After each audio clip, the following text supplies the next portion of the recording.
Halo, jumpa lagi di segmen kita kali ini. Kali ini saya akan bahas yang namanya baik komputer.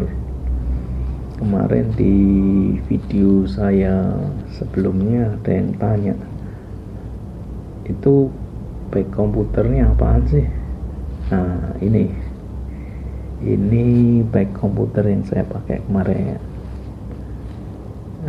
Ini kalau nggak salah sebut ini namanya Cross ya, atau Ecos atau apalah, tapi saya nyebutnya Cross.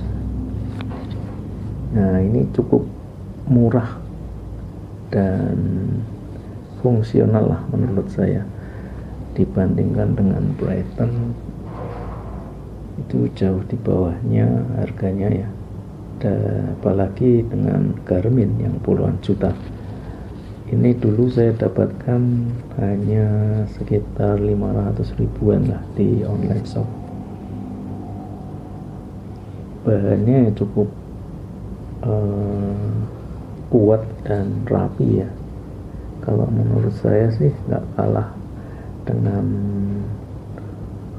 Brighton ataupun Garmin. Ini bahannya cukup kuat dan beratnya ya mungkin sekitar 15 gram lah,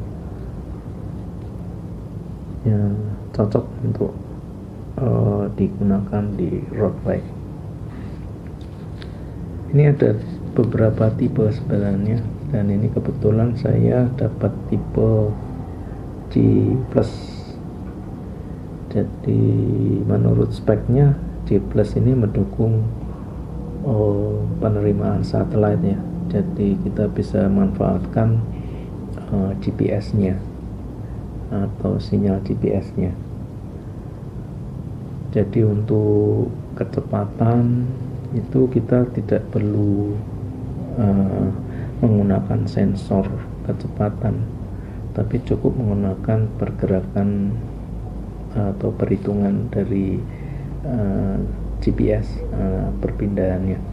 Kemudian rute yang kita lewati, kemudian ketinggian dan lain-lain itu dicatat di dalam komputer ini. Jadi untuk sensornya mungkin kita hanya perlu beli sensor heart rate atau detak jantung, kemudian ini cadence, itu aja sih. Jadi untuk sensor kecepatan tidak perlu. Yang terpenting adalah heart rate-nya dan sensor cadence-nya itu memiliki protokol ANT+. Jadi mereknya boleh sembarang asalkan ada protokol ANT+ agar bisa dikoneksikan ke komputer ini. Oke, saya kira begitu. Jadi untuk Cross ini tampilannya ya seperti ini. Kita bisa coba nyalakan. Di sini ada dua tombol, play dan pause, kemudian on off dan menu. Kita coba nyalakan. Oke, komputernya mulai loading. Kita tunggu beberapa detik. Nah, ini adalah tampilan dari halaman yang pertama. Kita bisa pindah-pindah ke 3 halaman ya. Ini halaman pertama, kemudian halaman kedua, halaman ketiga, dan kemudian pindah lagi ke halaman pertama kembali. Jadi di halaman pertama kita bisa melihat tampilan kecepatan, kemudian waktu dan jarak, serta ini ada heart rate dan cadence. Kemudian halaman kedua rata-rata kecepatan, rata-rata heart rate, rata-rata cadence, alt itu ketinggian, dan lain sebagainya. Yang ketiga ini ada max speed, kemudian max cadence, max heart rate, dan jam. Setelah yang ini adalah odometer. Seperti itu aja. Jadi begitu pertama kita nyalakan, dia akan mendeteksi sensor heart rate dan cadence. Kalau ada sensor kecepatan, karena kita nggak pakai sensor kecepatan ya, yang dideteksi hanya 2. Jika belum terkoneksi, kita bisa masuk ke menu setting, yaitu dengan cara menekan 2 tombol secara bersamaan. Nah, dia akan mendeteksi sensor-sensor yang ada di dekatnya ya. Nah, ini sudah terdeteksi ada sensor heart rate dan sensor cadence. Kita pindah lagi ke setting berikutnya. Nah, ini yang penting juga jika kita menggunakan sensor kecepatan, yaitu ISO roda standar.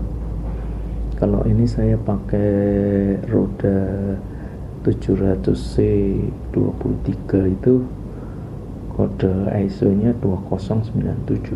Mungkin untuk roda-roda yang lain bisa Anda cari di Google ya, untuk misalnya roda 725 dan lain sebagainya, itu beda-beda.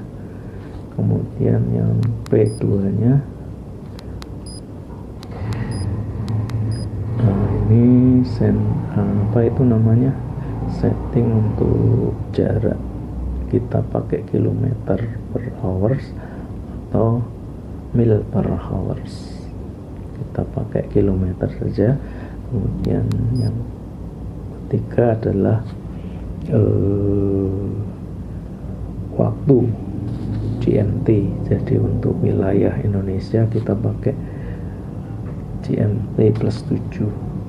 Oke, kalau sudah, kita tekan